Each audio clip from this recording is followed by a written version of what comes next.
Mahilig ka ba sa ginto? Maraming tao ang ginagawang investment ang gold, hindi lamang para gawing palamuti, kundi dahil sa habang tumatagal ay lumalaki ang value nito. Isa sa mga mainit na pinag-uusapan ngayon at talaga namang headline sa mga balita at usap-usapan ang nangyaring pagkamatay ng tatlong mga member ng Amerol family sa Tuguegarao City, Cagayan. Ang tatlo ay mga members ng Maranao tribe na ang hanap buhay ay ang pagbili at pagbebenta ng mga alahas. Ang hanap buhay nilang ito rin ang naging mitya ng kanilang kamatayan. Alamin po natin ang mga detalye sa kasong tinagurian nilang Amerol Massacre at Fake Gold Bar Murder. Tagpo ang patay ang tatlong magkakaanak na bibili umano ng ginto sa liblib na lugar sa Lalo, Cagayan noong Huwebes ng hapon.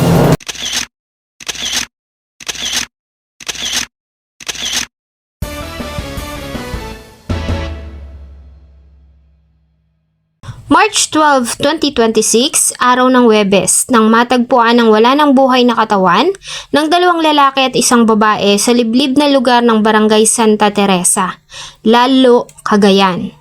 Kalaunan na-identify ang mga biktima na ang cellphone technician na si Salik Amerol, 41 years old, ang kanyang kapatid na si Motalib George Amerol, 40, at ang asawa nito na si Janisa Amerol, 38 years old. Ang tatlo ay kapwa mga residente ng Muslim compound sa Riverside, Centro 10. Ang tatlong mga biktima ay napag-alaman na nabibilang sa mga kababayan nating Maranao na ang kinabubuhay ay ang buy and sell at isa na nga rito ay ang pagbebenta at pagbili ng mga ginto at mga alahas. Sa salaysay ng kanilang mga kamag-anak, March 10, 2026 ay may nag-inquire sa kanilang page sa social media. Nagpakilala ang lalaki na residente ng Kamalinugan at nagpakilala bilang seller.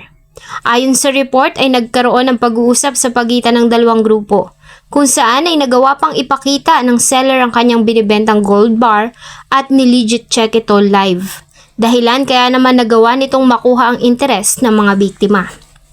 Nagkaroon ng tawaran hanggang sa magkasundo ang magkabilang panig sa presyong 1.1 million pesos. Nang magkasundo ay agad nilang sinet ang oras at lugar ng pagkikita para sa bilihan. Ang katransaksyon ng mga suspect ay ang mag-asawang Motalib George Amerol at ang kanyang asawang si Janisa Amerol. Subalit dahil nga malaking pera ang involved at hindi basta-basta ang transaksyon, ay nagdesisyon sila na magpasama sa tatlong mga kapatid na lalaki ni Motalib George. Kabilang na nga dito ang basketball player at cellphone technician na si Salik Amerol. March 12, 2026, nang alas 8 ng umaga, ay umalis ang 5 sa Tuguegarao City sakay ng kulay berdeng Toyota Vios na may plate number na NFL 4744. Ang sasakyan ay minamaneho ni Salik, katabi niya sa driver's seat si Janessa, habang nasa backseat naman ng tatlong kalalakihan kabilang si Motalib o George Amerol. Mula Tuguegarao City ay nasa 2 oras ang biyahe bago marating ang bayan ng Kamalinugan.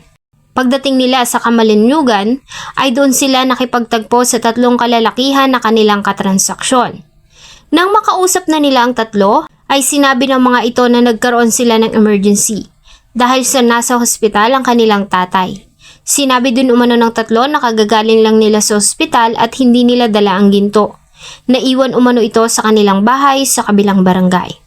Dahil dito ay pumayag ang mga biktima na puntahan ng ginto sa bahay ng mga suspect dahil naroon na din naman sila at nang hindi masayang ang kanilang lakad. Subalit nagkaroon ng problema, wala kasing dalang sasakyan ng mga suspect, kaya naman nagmagandang loob ang mga biktima na doon na rin sumakay ang mga ito sa kanilang sasakyan. Subalit maliit lang ang Toyota Vios at 5 hanggang 6 lang ang kakasyang pasahero. Kung sasakay ang tatlo ay mawawala ng upuan ang 2 tao. Dahil dito ay nagpasya ang 2 magkapatid na Amerol na magpaiwan na lang sa Kamalinugan. Umalis ang Toyota Vios ng Kamalinugan sakay pa rin ang mag-asawang Motalib at Janisa at ang nagmamaneho na si Salik, habang nasa backseat ang tatlong lalaki na nagpakilalang mga seller. Tinahak ng grupo ang daan patungo sa bayan ng Lalu. Mula Kamalinugan ay nasa 8 kilometro din ang layo ng bayan ng Lalu at aabot ng mahigit kumulang 10 minuto ang biyahe. Subalit mula nang umalis ng Kamalinugan ay hindi na nakabalik pa ang mga biktima. Alauna na ng hapon ang makatanggap ng tawag ang tanggapan ng Lalu Police Station. Base sa report na kanilang natanggap, ay may tatlong wala ng buhay na katawan ng tao ang itinapon ng tatlong mga kalalakihan sa barangay Santa Teresa. Agad naman nagtungo ang grupo ng mga pulis sa lugar at doon nga ay nakumpirma nila ang natanggap na impormasyon. Ang katawan ng isang lalaki at isang babae ay natagpuan nilang magkatabi na nakahandusay sa gitna ng kalsada. Samantalang ang isa pa ay nakita nilang palutang-lutang sa irrigation canal.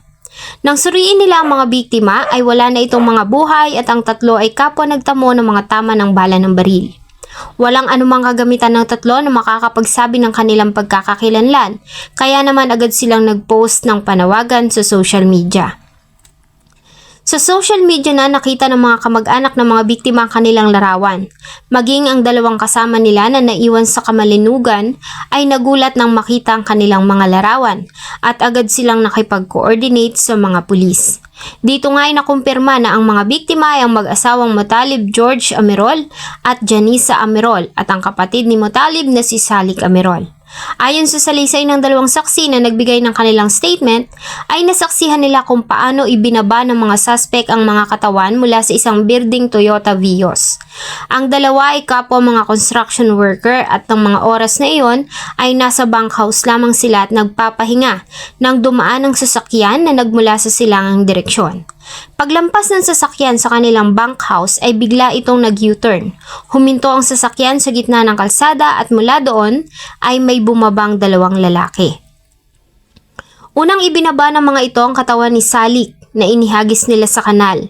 Sumunod ay ang mag-asawang Motalib at Janisa naman na iniwan lamang nilang nakahandusay sa gitna ng kalsada.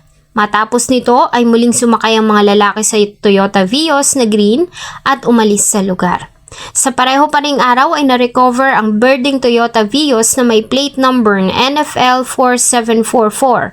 Inabandona ang sasakyan sa provincial road na nasasakupan ng Barangay Abagaw, Kamalinugan.